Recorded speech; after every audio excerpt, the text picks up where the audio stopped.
नमस्कार दोस्तों, आप सभी का स्वागत है हमारे चैनल कृष्णा वाणी पर।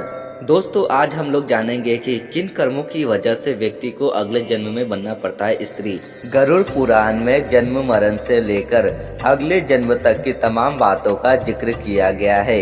यहाँ जानेंगे कि किन किन स्थितियों में एक पुरुष को अगले जन्म में स्त्री का शरीर धारण करना पड़ता है। गीता में भगवान श्री कृष्ण ने कहा है कि आत्मा अजर और अमर है। जिस तरह से व्यक्ति अपने वस्त्र को बदलता है, आत्मा उसी तरह नए जन्म लेकर अपना शरीर बदलती है। ये सिलसिला तब तक चलता रहता है जब तक उस आत्मा को मुक्ति न मिल जाए। गरुड़ पुराण में भी आत्मा के बारे में जन्म लेने का जिक्र सुनने को मिलता है, लेकिन ऐसे में कई बार मन में एक प्रश्न आता है कि आत्मा का तो कोई जेंडर नहीं है, फिर जन्म के समय ये कैसे निर्धारित होता होगा कि कौन सी आत्मा को पुरुष का शरीर मिलेगा और कौन सी आत्मा को स्त्री का। इसके अलावा जो आत्मा वर्तमान में पुरुष शरीर में है, वो क्या अगले जन्म में भी पुरुष ही बनेंगे या उसे स्त्री का शरीर भी मिल सकता है। इन सभी सवालों के जवाब भी गरुड़ पुराण में देखने को मिलते हैं। आइए आपको बताते हैं इसके बारे में। दो स्थितियों में पुरुष को अगले जन्म में बनना पड़ता है स्त्री। पहला है, गरुड़ पुराण के अनुसार जब आत्मा को नया जन्म मिलता है तो जन्म पुरुष का हो या स्त्री का, आत्मा को उस शरीर के अनुरूप व्यवहार में ढालकर अपना कर्म करना होता है। शरीर के जरिए कर्म करके ही एक आत्मा अपने जन्म के उद्देश्य को सार्थक भी बना सकती है और निरर्थक भी।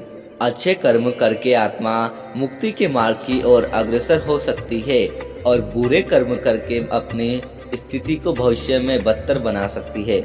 यदि कोई पुरुष महिलाओं वाला आचरण करता है तो स्वभाव में महिलाओं वाली आदतें ले आता है या वही काम करना चाहता है जो एक महिला को करना चाहिए, तो ऐसे पुरुषों की आत्मा अगले जन्म में स्त्री का शरीर धारण करती है। ठीक इसी तरह अगर कोई मनुष्य पशुओं के समान व्यवहार करता है तो उन्हीं चीजों का सेवन करता है जिसका पशु सेवन करते हैं, तो ऐसे लोगों को निश्चित रूप से अगले जन्म में पशु बनना पड़ता है।